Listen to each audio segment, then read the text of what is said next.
Muy buenos días, jueves 19 de julio, y titulamos la apertura de hoy provocadoramente diciendo: kirchnerismo, modo manía, solapando su depresión, en el día 551 de Milei.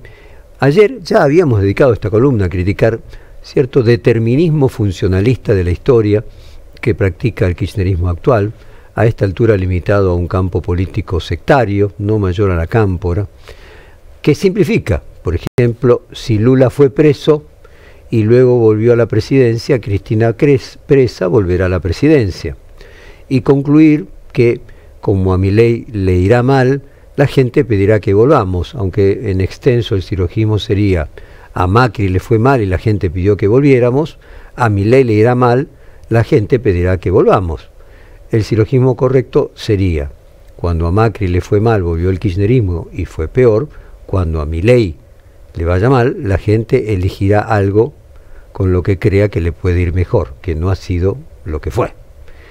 El eslogan "vamos a volver", omitiendo que ya volvieron, es un síntoma inequívoco de un mecanismo de defensa, el más humano de todos y que todos apelamos, que es autoengañarse para soportar el dolor de la frustración, sobreactuando el opuesto a lo que se teme.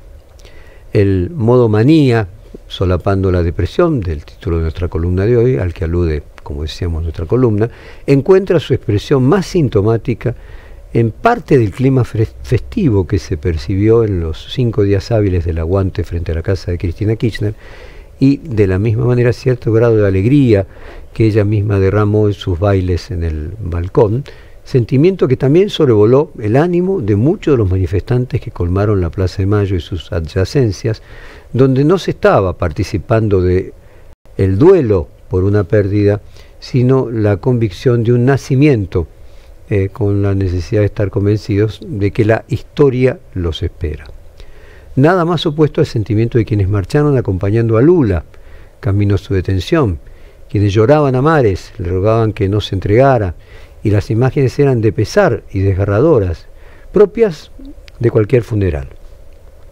Lula mismo caminaba hacia el coche de policía que lo iría a llevar a prisión con la cabeza gacha y gesto de profundo dolor. Vamos a recrear dos momentos de lo que fue la entrega de Lula y la imponente marcha de ayer tras la detención de Cristina, para poder hacer comparaciones en ese sentido. Vamos primero al 7 de abril del 2018, Lula se entrega en medio de una fuerte tensión.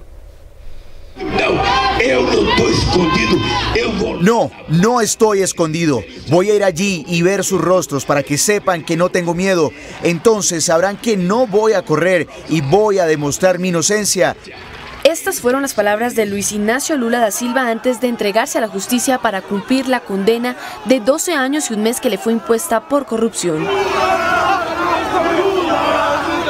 Después de 26 horas de que se cumpliera el plazo establecido por el juez, el expresidente abandonó la sede sindical en la que permaneció durante 2 días. Antes de su salida y tras su discurso, decenas de simpatizantes del Partido de los Trabajadores impidieron un primer intento del exmandatario por salir del edificio, causando momentos de tensión. Al mediodía, el expresidente había participado en una misa en memoria de su difunta esposa, que luego dio lugar para que Lula rompiera el silencio por primera vez desde que el juez Moro ordenara su arresto. Lula estuvo acompañado por la expresidenta Dilma Rousseff y miembros de la cúpula del Partido de los Trabajadores. El expresidente volvió a defender su inocencia y dijo que el único crimen que cometió fue haber luchado por reducir la pobreza en Brasil. El expresidente, que gobernó el país entre 2003 y 2010, fue trasladado a Curitiba, donde pasará su primera noche en una celda especial de 15 metros cuadrados. Sin embargo, sigue la expectativa del futuro del exmandatario, pues la defensa ha asegurado que no ha agotado sus últimos recursos. Hay todavía 2 tribunales a los que podrían recurrir, el Superior y el Supremo. Mientras que en la Argentina teníamos a la gente feliz en la plaza, mientras sonaban los redonditos de ricota y cantaban "todo preso es político". Es decir, que en el país de la alegría y la música de los brasileños partidarios a Lula lloraran, y que en el país de la melancolía, cuna del tango, los argentinos partidarios de Cristina mostraran más sonrisas que lágrimas.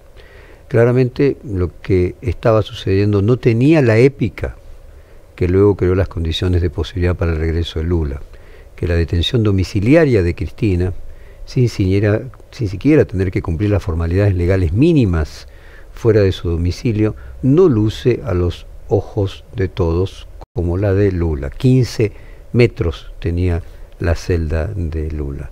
Lula no era más joven que Cristina en el momento de ser detenido, también era septuagenario cuando fue detenido en 2018. Para colmo, venía de un cáncer de esófago.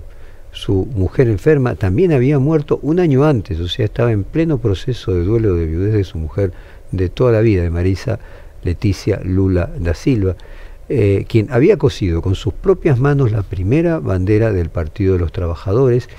Y el lugar de detención de Lula no solo no fue en su casa, sino que tampoco fue en su ciudad. Lo llevaron a otra provincia, a otro estado, a cientos de kilómetros de San Pablo. Un ejemplo simple es como si Cristina, revisando las prisiones de la provincia de Buenos Aires, le hubieran trasladado a la unidad penitenciaria número 4 de Bahía Blanca, por ejemplo.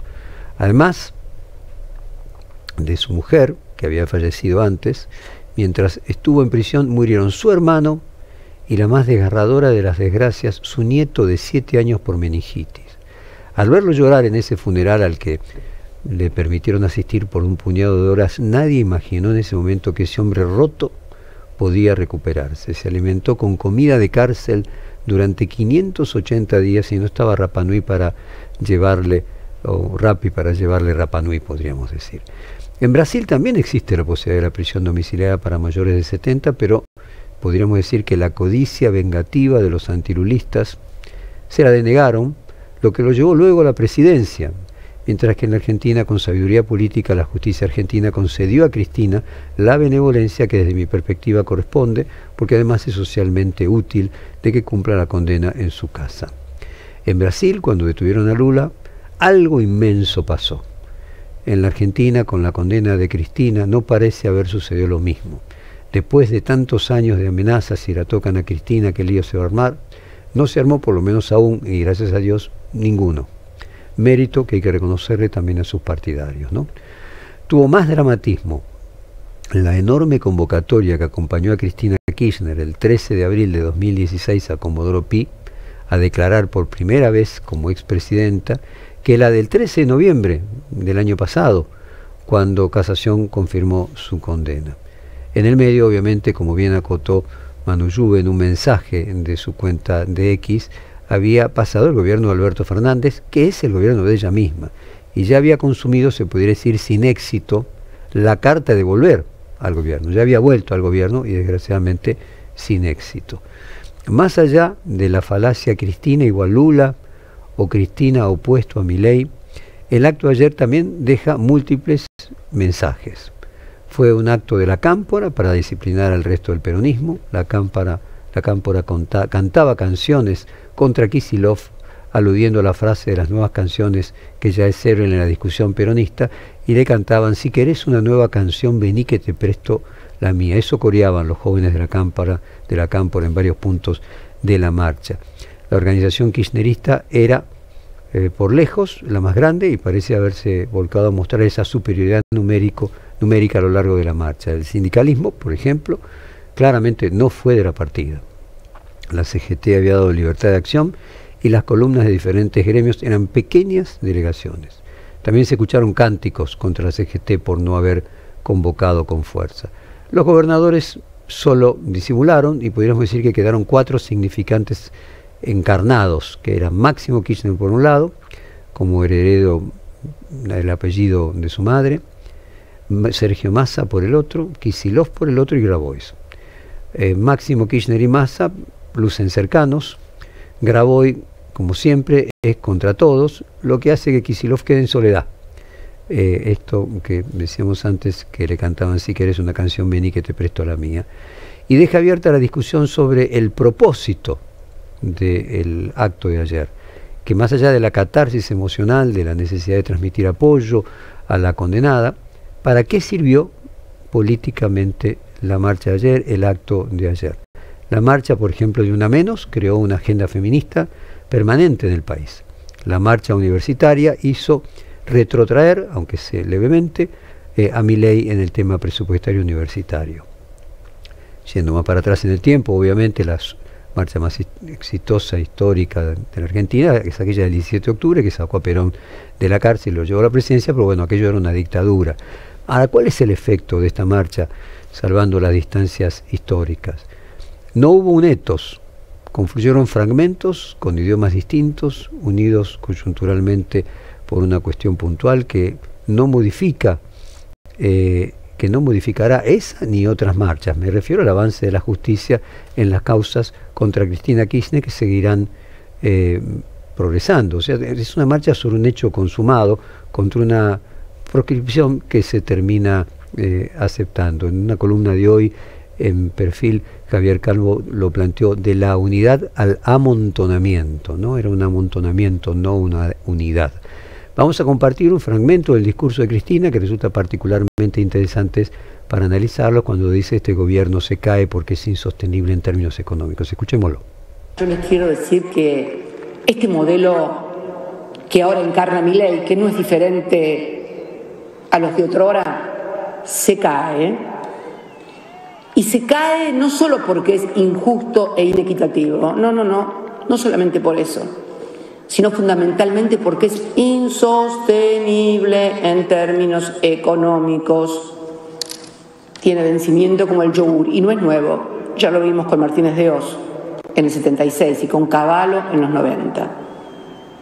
Porque me pregunto, ¿cómo se sostiene un modelo económico donde la gente tiene que tarjetear la comida del día a día y arriba después no puede pagar la tarjeta?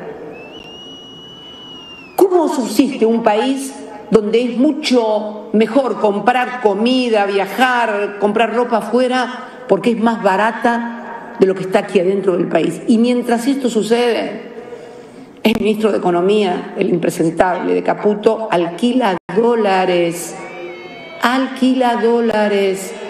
para simular que tiene reservas. ¿Realmente hay alguien que pueda pensar seria y sensatamente que esto es sostenible? Mi Dios, más chanta no se consigue. Bueno, veníamos hablando ya de este tema en nuestra columna de ayer. Esta posición política del kirchnerismo la había anticipado el domingo el periodista Carlos Burgueño en un artículo en Perfil. Ayer le hicimos una nota en este programa que complementa esa columna, en la que recomiendo inclusive leer en extenso. Vamos a un fragmento de la nota audiovisual que realizamos ayer en este programa, a Burgueño hablando: los K están convencidos que viene una crisis como la de Chile en 2019. Lo primero es que está convencida Cristina Fernández de Kirchner y el kirchnerismo que va a haber una crisis y que esa crisis va a haber que aprovecharla políticamente para la redención. Digamos, lo dijo Cristina en alguno de estos mensajes, lo dijo en la puerta del PJ la semana pasada, ¿no? Va a haber una crisis y nos van a venir a buscar, ¿no? Fue palabras más, palabras menos, el mensaje de Cristina. Y ahí empezamos a consultar qué tipo de crisis verían ellos, o se ve desde el kirchnerismo, y qué tipo de realidad tiene ese análisis. Y la verdad que es interesante la reflexión, ¿no? Porque vos bien lo decías, no esperan un 2001, que es, digamos, el punto de partida del kirchnerismo. El 2001-2002, la llegada del kirchnerismo al poder en el 2003, ¿no? La caída Exacto. de la convertibilidad. Tampoco un 89, tampoco la hiperinflación de Raúl Alfonsín. No ven eso. Ven un escenario parecido al de Chile del 2019, donde, si ustedes se acuerdan, el disparador fue haber aumentado 30 pesos un boleto de transporte público. Exacto. O sea que básicamente es la nada misma para generar una chispa que después genere una sonada que cambie el sistema político de Chile como lo cambió, y el sistema económico en democracia, todo dentro de las instituciones. Bueno, en la marcha la consigna pareció reducirse, no solamente en la marcha, sino en lo que podríamos decir era el eslogan de la propia Cristina. Milei tiene fecha de vencimiento, tácitamente, nosotros no. O sea, Milei va a morir pronto, nosotros estamos más vivos que nunca. En el discurso siempre se dice lo que se dice y lo que no se dice. Esto último a veces resuena con más fuerza lo no dicho que lo dicho. Esta vez lo que estaba ahí inmanente en este discurso es: no estamos muertos. Nosotros no estamos muertos. Milei es el que se va a morir. Una marcha que finalmente no ordenó tampoco electoralmente al peronismo. Podría en algún futuro no lejano morir Milei. Obviamente estamos hablando simbólicamente y políticamente, claro, no físicamente. Y igual no sobrevivir Lacan por el kirchnerismo y el kirchnerismo. Tanta insistencia con la fecha de vencimiento de Milei denota temor a la propia finitud. Finalmente, kirchnerismo en modo manía, la mejor forma de taponar su propia depresión. Nos vamos con la misma canción que sonó ayer, luego de las palabras de Cristina: todo preso político, todo preso es preso político, de Los Redonditos de Ricota.